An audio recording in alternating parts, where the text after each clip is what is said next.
Dada a pergunta se haverá salvação durante a grande tribulação, a resposta é sim. Porque na grande tribulação haverá uma multidão tão grande que ninguém pode contar, que depois eles serão arrebatados lá pelo meio da grande tribulação, serão arrebatados. Estes também têm as suas vestes branqueadas pelo sangue de Jesus. Estes também terão o prazer de louvar a Deus na sua beleza. Estes também terão condições de reinar com Cristo por 1000 anos. Estes também, quando clamarem, basta que clamem ao nome do Senhor e serão salvos. Mas não espere por isso não. Vai ser muito triste, muito doloroso. Vai ser como que uma última esperança. Vai ser como que não haverá nenhum gozo nisso. Mas agora nós já podemos usufruir as riquezas de tanta promessa. Vocês se lembram quando Israel entrou para tomar posse da terra prometida? Uma parte pediu para Josué se eles podiam ficar do lado daquém do Jordão, enquanto os outros iriam tomar a posse da além do Jordão. E foi permitido. E eles gozaram daquela terra de uma maneira maravilhosa. Manassés, ele estendeu a porção do seu território exatamente nisso. Eles quiseram, eles creram que eles poderiam gozar das riquezas já além daquém do Jordão. Nós também já podemos gozar as riquezas do céu aqui, antes de atravessarmos para lá. Não espere, porque quando a gente olha para isso, a gente olha o que Deus já fez por nós. Muitos, lavados, remidos pelo sangue de Jesus, justificados pelo seu sangue, naquele dia, somente poderemos imaginar que somente o fato de invocar o nome do Senhor será salvo. Não será como nós, que lavamos nossas vestes, branqueamos e temos a unção do Espírito Santo. Naquele tempo, mas o Espírito Santo será tirado. Não, senhores, não será tirado o Espírito Santo. Creio que você já ouviu isso. Naquele tempo vai ser... Não, o Espírito Santo é Deus e Deus é onipresente. O Espírito Santo é Deus. O que vai ser tirado é aquele gozo, aquela alegria, aquela esperança tão grande do arrebatamento, é aquele adorno maior, é aquele revestimento de poder, e não só o poder, vai ser a imortalidade já vivenciada aqui. Nós não tememos a morte. Tudo isso nós podemos usufruir daquém do Jordão. Não precisa morrer para receber a graça de Deus, não, a glória de Deus, para se sentir alegre. Sinta ela agora, e o porém daqueles que estão claudicando, ainda bamboleando, vai lá e abrace com ele e fala: olha, Cristo em nós é a esperança da glória. Não vamos esperar as coisas acontecerem mal, não. Break. Nós sabemos que Israel, depois de muito tempo de peregrinação de nação em nação, eles começam a peregrinar de volta para Israel, e ali, há mais ou menos 78 anos, eles recebem uma declaração de que eles voltariam a ser um território na Palestina com status de Estado democrático. Após a sua mais terrível perseguição, fosse ela racial, política, religiosa. Dia após dia cresce o número dos que vão para lá ficarem. Eles estão expandindo o território e isso está inquietando as nações. Pode ter certeza, daqui a pouco nós vamos ver o desfecho disso. Quanto à igreja, é notório o crescimento da conivência desta com o mundo. Ou não? Sim ou não? Nós notamos dia após dia a conivência, a cumplicidade da igreja com o mundo.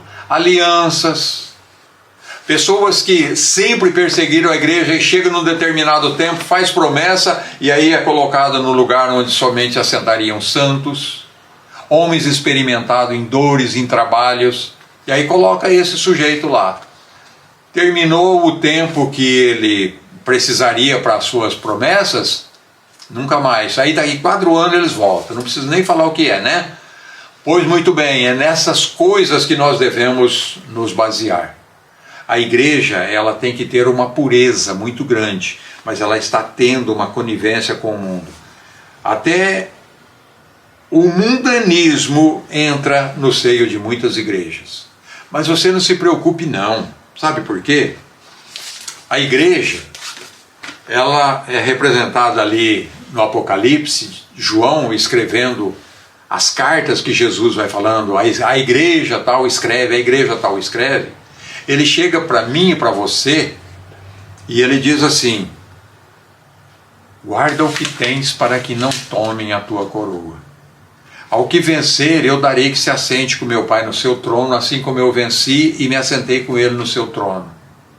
E aí são tantas coisas bonitas que a gente ouve, e lá na última igreja ele diz: eu aconselho-te que de mim compres ouro provado no fogo, para que te enriqueça. Porque você bate no peito e diz: de nada tenho falta. O Senhor diz: você não passa de um desgraçado, de um miserável, de um inútil, de um pobre. Compre ouro lá do céu. Compre roupa para que vista a tua nudez, cubras a tua nudez e não apareça a vergonha dela. Porque diante de Deus, todas as coisas estão nuas e patentes. Já pensou aparecer a vergonha? Não é a roupa, talvez, que cubra o nosso corpo, não. É a vergonha do descaramento, muitas vezes, que nós nos despojamos dele. Esta igreja, ela está entrando a passos largos, ou já entrou, e muitos não estão apercebidos. Nós não estamos apercebidos. Mas vamos lembrar que lá, no capítulo 3 e o versículo 10, está dito o seguinte: mas você, tendo pouca força, não negaste o meu nome.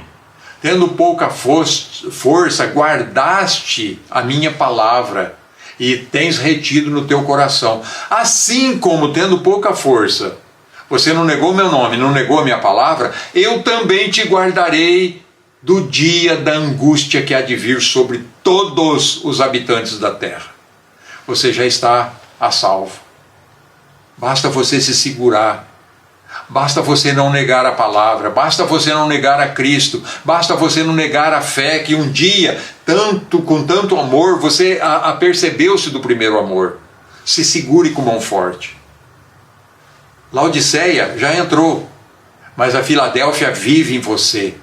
Viva ela. Deixa as coisas que estão acometendo o mundo, deixa que siga o seu curso. Não precisa julgar nem A nem B, não precisa saber se esse vai ou se não vai.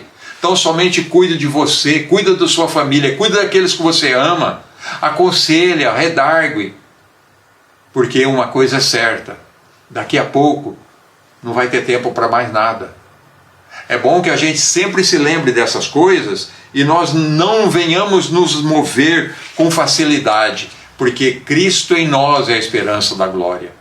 Eu perguntei lá atrás sobre o que Deus fez em nossa vida. Agora, só com uma pergunta, eu vou te talvez incrementar um pouco mais o meu pensamento. Quem, na sua opinião, usa coroa? Boa resposta, reis. Então, quando nós vimos lá no início a revelação de Jesus Cristo, bem no início do Apocalipse, ele nos fala uma coisa. Olha, no capítulo 1 e o verso 6, o Senhor diz, ou melhor, João diz, falando lá de Jesus, que dando graças a Deus e tal, e aí Jesus manda que ele escreva às igrejas da Ásia.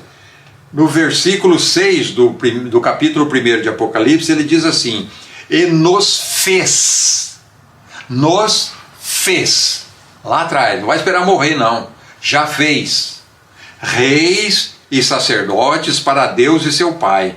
A Ele glória e poder para todos sempre. Amém? Ele nos fez. Quando Ele nos fez, nós já temos a nossa coroa. Correto? Ele fez. Nós já temos a nossa coroa. É por isso que Ele mesmo aconselha lá na frente: guarda o que tens, para que ninguém tome tua coroa. Ah, então eu já sou rei, mas e daí? Pois bem, capítulo 5, verso 10, diz assim: e para o nosso Deus os fizeste, lá atrás, Ele nos fez, os fizeste reis e sacerdotes, e eles reinarão sobre a terra. Estão vendo aqui como que é colocado e que encaixa bonitinho, que talvez João, escrevendo essas cartas, nem imaginou como elas se encaixariam, mas quando nós olhamos, nós já somos reis e sacerdotes, mas reinaremos, não reinamos ainda. Sabe por quê? Porque, como nós vimos lá atrás, Jesus Cristo ainda não tomou posse da terra, do governo. Ele não tomou posse do trono. Ele ainda está assentado à direita de Deus no seu trono. Mas aí ele diz: assim como eu venci e me assentei com meu Pai no seu trono, assim também ao que vencer eu concederei que se assente comigo no meu trono. Nós reinaremos com Cristo. Ainda não é hora de reinar. Quando isso vai acontecer? Exatamente quando terminar a grande tribulação, que é Jesus quem vai pôr fim à grande tribulação. Então, muitos pastores e líderes que precisam ouvir isso. E se você puder, incite ele, desafia ele para seguir essas palavras. A igreja deixou de ser uma instituição divina, muitas vezes, com poderes e dons gloriosos, outorgados por nosso Jesus Cristo, e hoje só é rotulada de uma mera empresa. Lucros, ganhos, fama, expandindo o território, suntuosidade a olhos humanos. Ela deixou de operar poder, sinais, prodígios, milagres, maravilhas. Você é igreja. Comece a mudar um pouco a sua posição e a sua situação. Volto a repetir: Cristo em nós é a esperança da glória, não é esperança de riqueza, não é esperança de bens futuros na terra, não é esperança de livramentozinhos. Jesus Cristo ainda é o mesmo. Ele cura, salva, batiza com o Espírito Santo e nos guarda para a entrada triunfal no céu.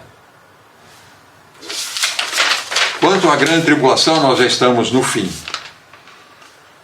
Somente lembrar que tudo isso, a partir do início da primavera árabe que aconteceu, a começar da Tunísia e depois Líbia, Egito, Iêmen e todos esses países, quando os seus ditadores eram derrubados, ali começa uma coisa muito grande. Os leõezinhos de Tarsis do Ocidente começam a se opor, eles começam a se levantar, mas não tem jeito, a grande tribulação vai acontecer.